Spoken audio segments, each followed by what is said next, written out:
আল্লাহ রাব্বুল আলামিনের কথা আল কোরআনুল কারীমের ভাষা কিন্তু খুব স্পষ্ট, কোনো বক্রতা নাই, জটিলতা নাই। আল্লাহ পাক বলছেন, ওয়ামা খালাকতুল জিন্না ওয়াল ইনসা ইল্লা লিয়াবুদুন, আমি জিন জাতি এবং মানব জাতিকে এই পৃথিবীতে শুধুমাত্র আমার ইবাদত করার জন্যই পাঠিয়েছি, ইবাদত করার জন্যই সৃষ্টি করেছি। এখান থেকে বুঝতে পারছি যে পৃথিবীতে আসার উদ্দেশ্য কি আমাদের, আল্লাহ সুবহানাহু ওয়া তাআলার ইবাদত করা। ইবাদত কি? এক বাক্যে উত্তর হচ্ছে আমাদের উম্মার জন্যে নবী মুহাম্মদ সাল্লাল্লাহু আলাইহি ওয়াসাল্লামের সুন্নাহ মাফিক জীবনযাপন। আল্লাহ রাব্বুল আলামিন কোরআনুল কারীমে এবং নবী সাল্লাল্লাহু আলাইহি ওয়াসাল্লাম হাদিসে যত কাজ করতে বলেছেন সবগুলো কাজ করার নাম ইবাদত।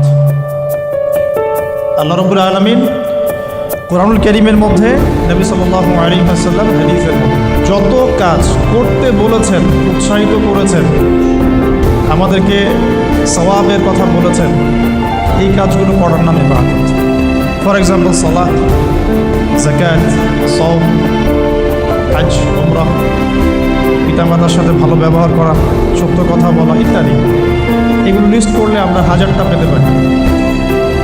আরেকটা বিষয় ইবাদতের অন্তর্ভুক্ত, সেটা হলো আল্লাহ রাব্বুল আলামিন কোরআনে যত কিছু নিষেধ করেছেন এবং নবী সাল্লাল্লাহু আলাইহি ওয়াসাল্লাম হাদিসে যত বিষয় নিষেধ করেছেন, এই নিষেধ থেকে দূরে থাকার নাম ইবাদত। আবার বলছি, শুধুমাত্র আদেশ মেনে চলার নাম ইবাদত নয়। আল্লাহ পাক কোরআনে এবং নবীজি হাদিসে যত বিষয় থেকে নিষেধ করেছেন, এগুলো না করার নাম ইবাদত। ফর এক্সাম্পল, সুদ খেতে আল্লাহ নিষেধ করেছেন, সুদ না খাওয়া ইবাদত। ঘুষ খেতে আল্লাহ নিষেধ করেছেন, ঘুষ না খাওয়া ইবাদত। জিনা করতে আল্লাহ নিষেধ করেছেন, ধারের কাছে যেতেও নিষেধ করেছেন, না যাওয়াটা ইবাদত। মানে যত কাজ থেকে বিরত থাকতে বলেছেন, এইগুলো বিরত থাকার নামও ইবাদত। বর্তমান ওয়ার্ল্ডের প্রবলেম হচ্ছে, আমরা আল্লাহ এবং তার রাসূলের আদেশগুলো মানতে চাই, কেউ সালাত ডিনাই করে না। বেশিরভাগ লোকই সালাতকে রিসিভ করে, ডিনাই খুব কম মানুষই করে। কিন্তু যাকাত ডিনাই করে মানুষ, হজ উমরা ডিনাই করছে না, কিন্তু মানুষ সুদ থেকে বেঁচে থাকার ব্যাপারে কঠোরতা প্রদর্শন করছে না। মানে যে কাজগুলো করলে আমাদের কোনো সমস্যা হচ্ছে না, আমরা সেগুলো ঠিকই করছি, আর যেগুলো ছেড়ে দিলে আমাদের কষ্ট হচ্ছে, এগুলো আমরা করতে যাচ্ছি। তো ইবাদতের ডেফিনেশনটা আজকে আমরা একটু শিখে যাব, যে আল্লাহ রাব্বুল আলামিন যত কাজ করতে বলেছেন তা করার নামও যেমন ইবাদত, যেটা ছেড়ে দিতে বলেছেন ওইটা ছেড়ে দেওয়া ইবাদত। আমার চেহারা থেকে স্টার্ট করতে পারি। নবী সাল্লাল্লাহু আলাইহি ওয়াসাল্লাম বলেছেন, খালিফুল ইয়াহুদা, ইহুদিদের বিরোধিতা করো, ওয়াল মুশরিকিন, মুশরিকদেরও। তারা গোঁফগুলোকে লম্বা করে, তোমরা ছোট করে ফেলো। তারা দাড়িগুলোকে কেটে ফেলে, তোমরা ছেড়ে দাও, লম্বা করে ফেলো। এই যে স্টার্ট হলো এখান থেকে, যেটা নবী করতে বলেছেন করলাম ইবাদত, যেটা ছাড়তে বলেন ছাড়লাম ইবাদত। তো আপনি আপনার বডি থেকে স্টার্ট করতে পারেন। আপনার ইস্তেনজা, ওযু, আপনার গোসল, আপনার সালাত, মসজিদে যাওয়া, মসজিদের পরে জিকির আজগার, তাসবিহ তাহলিল, কোরআন তেলাওয়াত, সামাজিক কৃষ্টি কালচার, এর মধ্যে ইসলাম আছে, সুন্নাহ আছে। ইকোনমিক, আপনার ইকোনমিক সেকশন, আপনার পরিবার, মুআমালাত, এই যে বিষয়গুলো, প্রতিটা বিষয়ের মধ্যেই আমরা এমন কিছু বিধান পাই যেটা নবী সাল্লাল্লাহু আলাইহি ওয়াসাল্লাম থেকে প্রমাণিত, আল্লাহ রাব্বুল আলামিন আদেশ করেছেন। আবার কিছু কিছু বিষয় পাই যেগুলো আল্লাহ পাক নিষেধ করেছেন, নবীজি নিষেধ করেছেন। ইবাদতের ডেফিনেশনটা আমাদেরকে শিখতে হবে এভাবে, যে আল্লাহ এবং তার রাসূল যত কিছু করতে বলেছেন সেটা করাও যেমন ইবাদত, অ্যাট দ্য সেম টাইম তারা, মানে আল্লাহ এবং তার রাসূল সাল্লাল্লাহু আলাইহি ওয়াসাল্লাম যা যা নিষেধ করেছেন ছেড়ে দেওয়ার নাম ইবাদত।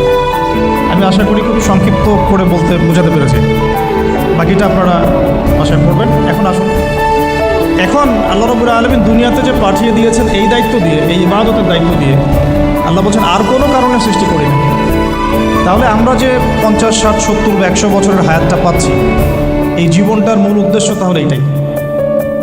এখন এটা আল্লাহ রাব্বুল আলামিনের অনেক বড় রহমত, যে আমরা যদি নবী সাল্লাল্লাহু আলাইহি ওয়াসাল্লামের মতো আমাদের পরিবার, সমাজ, রাষ্ট্র, আমাদের অর্থনীতি এগুলোও চালাই, এগুলো ইবাদত বলে গণ্য হবে। এটা অনেক বড় রহমত। এমনকি আপনি আপনার মুসলিম ভাইয়ের সাথে হাসি মুখে কথা বললে এটা ইবাদত বলে কাউন্ট হচ্ছে। যদি স্ত্রীদের সাথে মিলিত হই সুন্নাহ মাফিক হালাল পন্থায়, এটা ইবাদত হচ্ছে। এমনকি আপনি এই প্রবাস জীবন থেকে কষ্ট করে অর্থ উপার্জন করে দেশে পাঠাচ্ছেন, আপনার পরিবার সেটা খেয়ে পড়ে বেঁচে থাকছে, এটা অবশ্যই আপনার ইবাদত।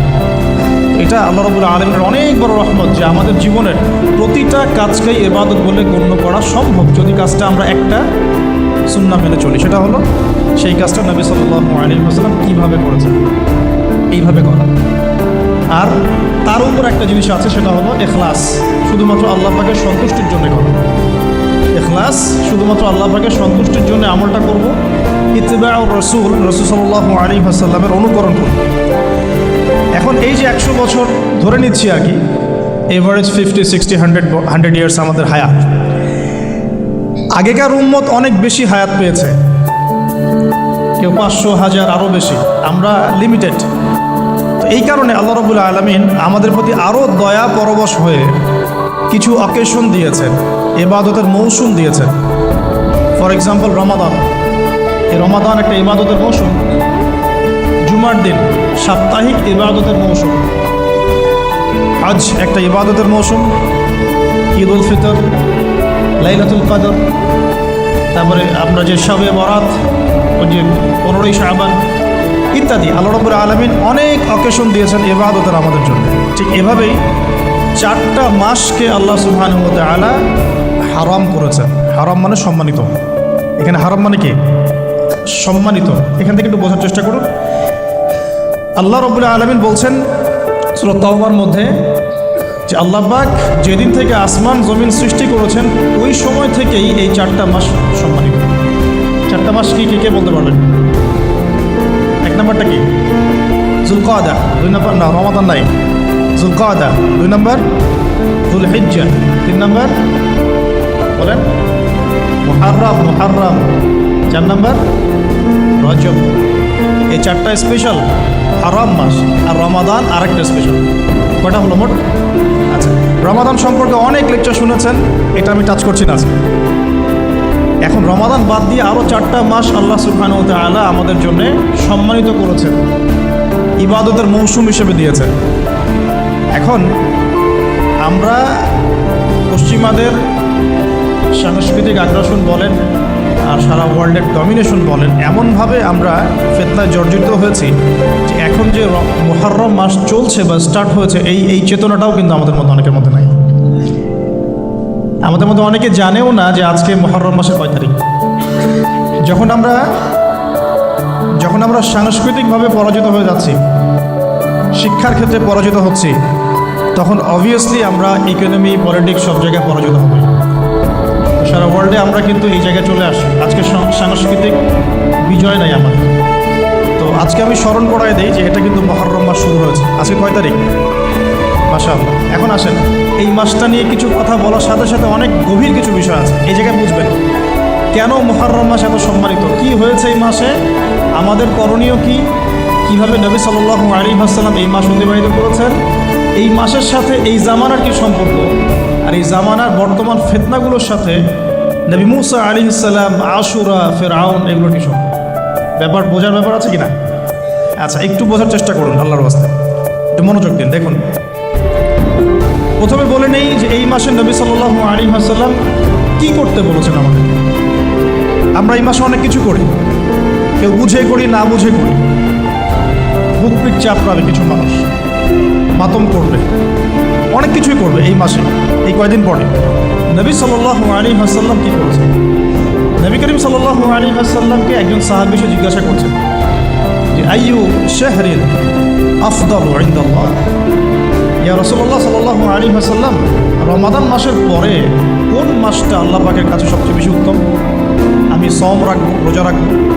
নবী করিম সাল্লাল্লাহু আলাইহি ওয়াসাল্লাম বলছেন যে তুমি যদি রমাদান মাসের পরে অন্য কোনো মাসের সওম রাখতে চাও, তাসুমু শাহরা মুহররম, তোমরা মুহররম মাসে সওম রাখো। কারণ এটা হচ্ছে শাহরুল্লাহ, এটা আল্লাহ পাকের মাস। এটা কার মাস? এমনিতে তো সব প্রতিটা দিনই আল্লাহ, প্রতিটা রাতই আল্লাহ, তারপরে আলাদা করে স্পেসিফিকলি বলা হচ্ছে মুহররম হচ্ছে আল্লাহর মাস, মুহররম হচ্ছে আল্লাহর মাস। অতএব রমাদান মাসের পরে তোমরা যে মাসে বেশি বেশি রোজা রাখতে চাও সেটা হলো মুহররম মাস। আমরা কি আমাদের আমল পেলাম? তাহলে মুহররম মাসে আমরা কি করবো ইনশাআল্লাহ?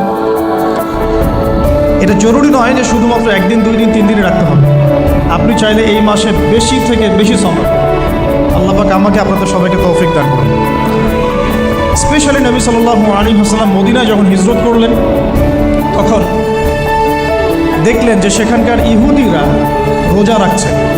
সেখানকার ইহুদিরা রোজা রাখছে। আচ্ছা, ইহুদিদের কয়টা গোত্র ছিল মদিনায়? কে বলতে পারবেন? 3টা। কয়টা বলেন?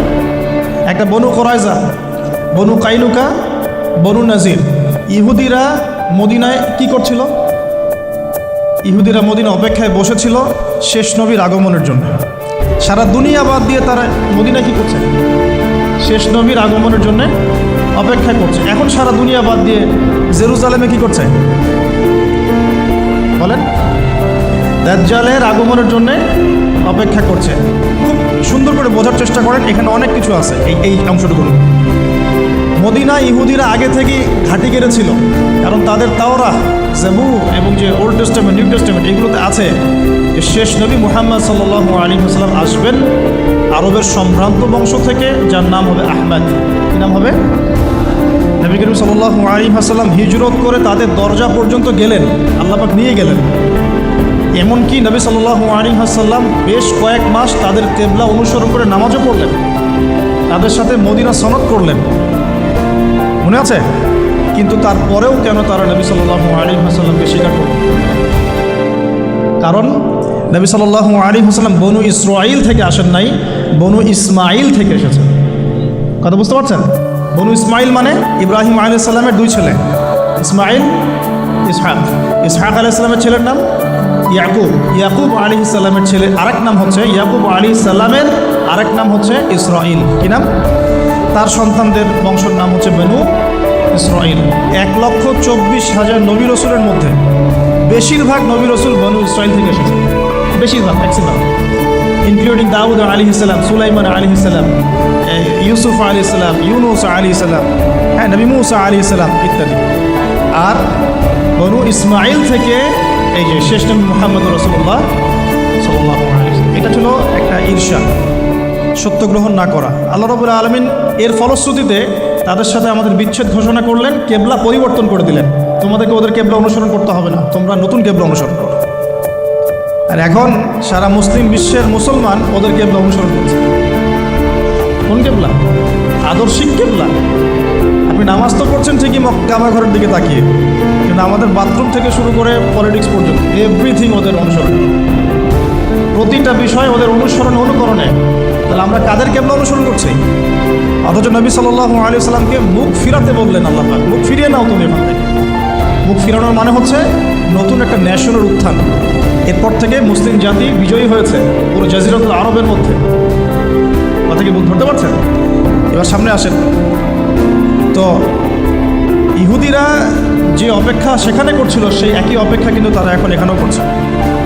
তারা মনে করে যে তাদের একজন মাসিহ আসবে, যে মাসিহকে তারা মনে করে সত্য মাসিহ, বাট সে সত্য মাসিহ নয়।